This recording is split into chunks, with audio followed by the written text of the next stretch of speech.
Hello ma'am welcome to my channel ma'am मसीदी समगी मरमदा कितंग शेयर तौजगे को अगी एक्सपीरियंस खरा लैबदुना अइना मैम दा खंगनिंगना तौबनी सो आई समझे यामना फत्ते अबा आई समझे यामना थी नोय यामना कइनोदी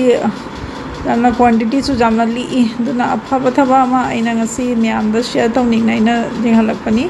सिगे इंग्रेडिएंट्स है हैग्रू का मेथी का करी पत्ता से आसामी दा दिन रसिंगो पात कौरे मितै दा कई कौबनो आई खंगद्रे असी कइनो तौदोइ से असीगा दगगी चंगदगी कइनो से कैस्टर ऑयल से मैम खंगमगनी कैस्टर ऑयल से सिगी कैस्टर अखंगवा जाऊंगनी तो सुमाइ तौबनी कैस्टर ऑयल सिसु खितंग दरकार तानी प्लस जुबी थाउनो सेम दोइमी सेगी से जुबी थाउदा खोगी खांग सिजनदब खरा अमनबा खांग थोंगनदब खांग लेदना अदुगी खांग दुगा साहलो साहलगा थाव हापनी सिगा थाव हाप खांग से कितंग सारे काना थाव हाप तो मी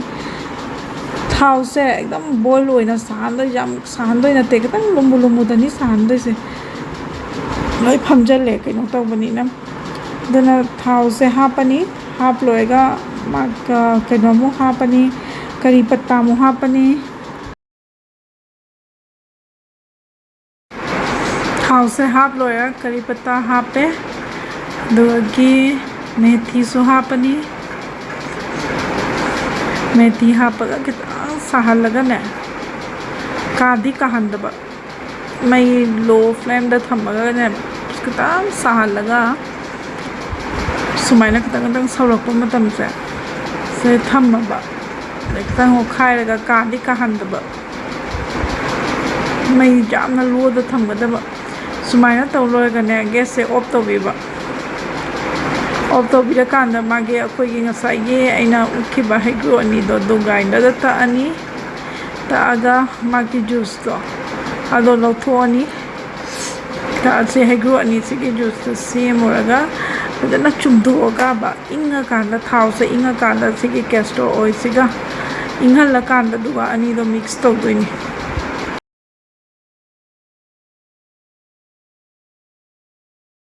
तो मैं यहाँ ये थाव से इंग अगर से ये जूस से आमला की जूस से है जलनी से है लोरेगा देन कैस्टर ऑयल से देख रहा है जल लगा लोरे चुम धोगा दुगी सुमाया से खरा है जल लगा अहिंग दतैरा मनोंगा लगा मकोक लुथोप से जामना कानै मैम ऐंगोंदा कानाबदुगा ऐना अदुम मैमदा शेयर तौगेना तौबनी से सुमाया तौरगा अखोइगे सिसे लोई सुमदोए खांगदगी फजना तौना सुमना चुमधोगा मसकसु फजरे लाई इंहल पूरा इंगे सिगी बटल से थाउगी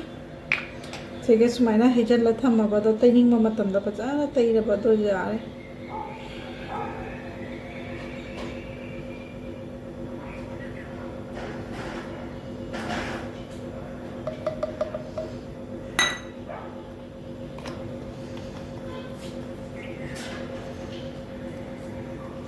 दुने ma'am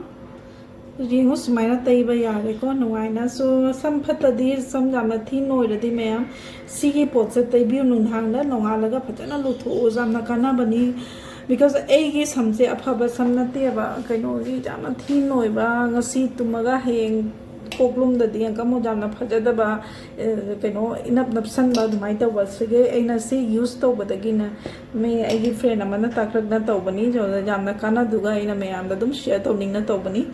so thank you everyone for watching my video ma'am bye bye